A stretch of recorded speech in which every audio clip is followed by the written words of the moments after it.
முன்னொரு காலத்தில் ஜப்பானில் பிழைக்கத் தெரியாத முட்டாள் என்று 18 வயது இளைஞனை அவனது அப்பா திட்டினார். தோல்விக்கென்றே பிறப்படுத்த துரதிர்ஷ்டக்காரன் என்று கேலி பேசினார்கள் அவனது நண்பர்கள். அந்த இளைஞன் அடைந்த தொடர் தோல்விகளை உலகத்தில் வேறு யாராவது அனுபவித்திருந்தால் எப்போதே தவறான எண்ணத்தில் தற்கொலை செய்து கொண்டிருப்பார்கள். அத்தனை தோல்விகளையும் உள்வாங்கி கடைசியில் பிரம்மாண்டமான வெற்றியை தனதாக்கிய அந்த மாமனிதன் தான் சாய்கிரோ ஹோண்டா. தனது வாழ்க்கை அனுபவத்தை சாறு பிழிந்து எடுப்பது போன்று வெற்றி என்பது 99% தோல்வி என்று குறிப்பிட்டார் அந்த மாமனிதர். ஹாய் ஹலோ ஃப்ரெண்ட்ஸ், வணக்கம் அண்ட் வெல்கம் டு தேன் மிட்டாய் யூடியூப் சேனல். இன்னைக்கு நாம அந்த மனிதரோட வாழ்க்கை வரலாறு பற்றி தான் தெரிஞ்சுக்க போகிறோம். டொயோட்டோ நிறுவனத்திற்கு மோட்டார் கார் என்ஜின் பிஸ்டன் தயாரிக்கும் தொழிற்கூடம் உருவாக்க வேண்டும் என்பது மாணவர் சாய்கிரோ ஹோண்டாவின் கனவு. யாருக்காகவும் அவர் காத்திருக்கவில்லை. அப்பாவின் திட்டு, சக மாணவர்களின் கேலிகளுக்கு இடையே மாதிரி உலோகம் உருக்கும் கூடம் ஒன்றை 1928 உருவாக்கினார். இதற்காக இரவு பகலாக உழைத்தார். ஓராண்டு காலமாக கஷ்டப்பட்டு உழைத்து உருவாக்கிய மாதிரி பிஸ்டனை பெரும் எதிர்பார்ப்புடன் டொயோட்டோ நிறுவனத்திற்கு எடுத்துச் சென்றார். எங்கள் எதிர்பார்ப்பிற்குரிய தரத்தில் உனது பிஸ்டன் இல்லை என்று நிராகரித்து விட்டார்கள் பொறியாளர்கள். முதலாவது கனவு திட்டம் படுதோல்வி அடைந்தது. மனம் பாரமாக இருந்தது.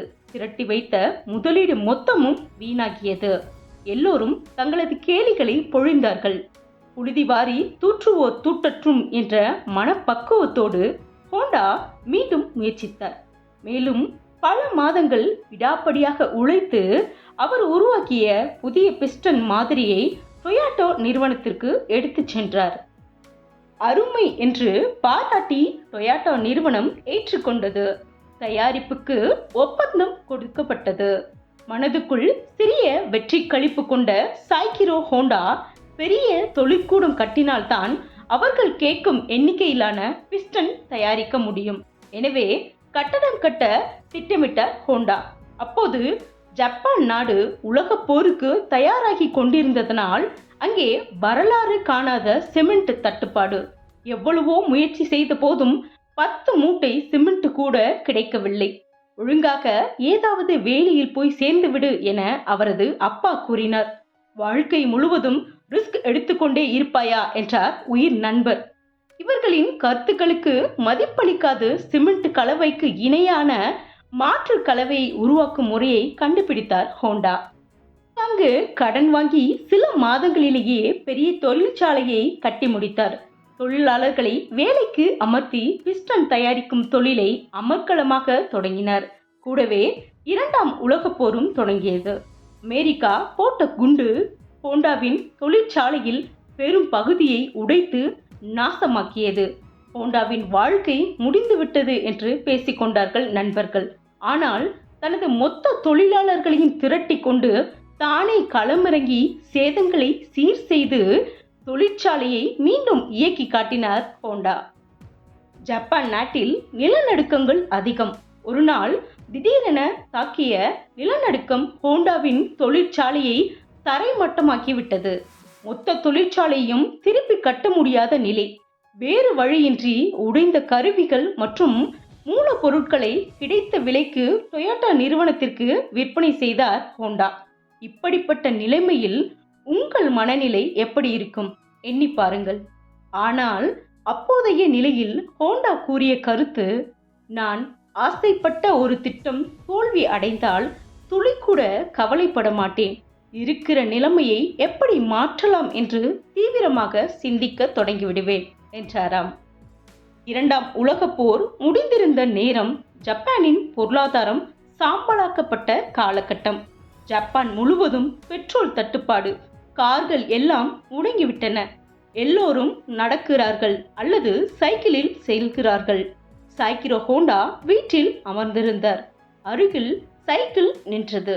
சற்று தொலைவில் புல்வெட்டும் இயந்திரம் இருந்தது. அந்த புல்வெட்டும் இயந்திரத்தில் உள்ள மோட்டாரை கழற்றி இந்த சைக்கிளில் இணைத்தால் என்ன என்று ஹோண்டாவுக்கு ஒரு புத்தம்புது ஐடியா தோன்றியது.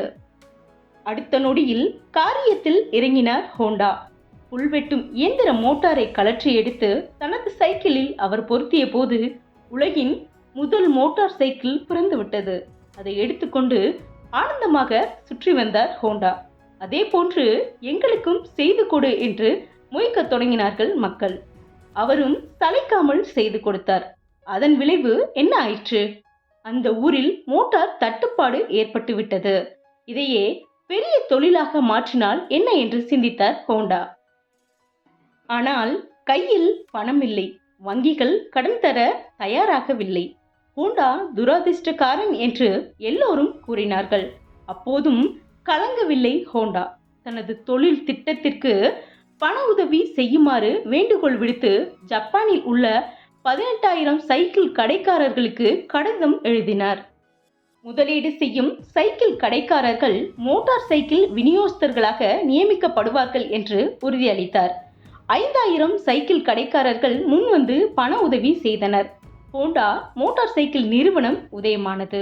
முதலில் தயாரான மோட்டார் சைக்கிள் குறித்து விமர்சனங்கள் வந்தபோது தானே உலோகம் உருக்கும் கூடத்தில் அமர்ந்து அழகான வடிவமைப்புடன் அற்புதமான மோட்டார் சைக்கிள் வகைகளை கொண்டு வந்தார்.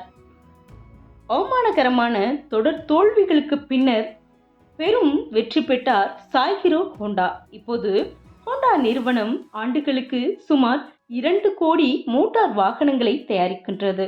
ஹோண்டா கார்களுக்கு மேற்கத்திய நாடுகளிலும் பெரும் வரவேற்பு இருந்தது. எத்தனையோ வகையான தயாரிப்புகளில் வெற்றி கொடி நாட்டியுள்ளது இந்த நிறுவனம். ஹோண்டா தயாரிப்புகளை பார்க்கும் போதெல்லாம் அனைவருக்கும் நினைவுக்கு வருவது அதன் மாமனிதன் சாய்ஹிரோ ஹோண்டா தனது வாழ்க்கை அனுபவங்களை சாறு பிழிந்து சொன்ன அந்த வார்த்தைகள் தான். வெற்றி என்பது 99% தோல்வியே என்று. என்ன ஃப்ரெண்ட்ஸ், இந்த ஸ்டோரி உங்கள் எல்லாருக்கும் ரொம்பவே மோட்டிவேஷனலாக இருந்திருக்கும் அப்படின்னு நான் நம்புகிறேன். இந்த வீடியோ பிடிச்சிருந்தா லைக் பண்ணுங்கள். இது வரைக்கும் நம்ம சேனலை சப்ஸ்கிரைப் பண்ணாதவங்க சப்ஸ்கிரைப் பண்ணுங்கள். நன்றி, வணக்கம்.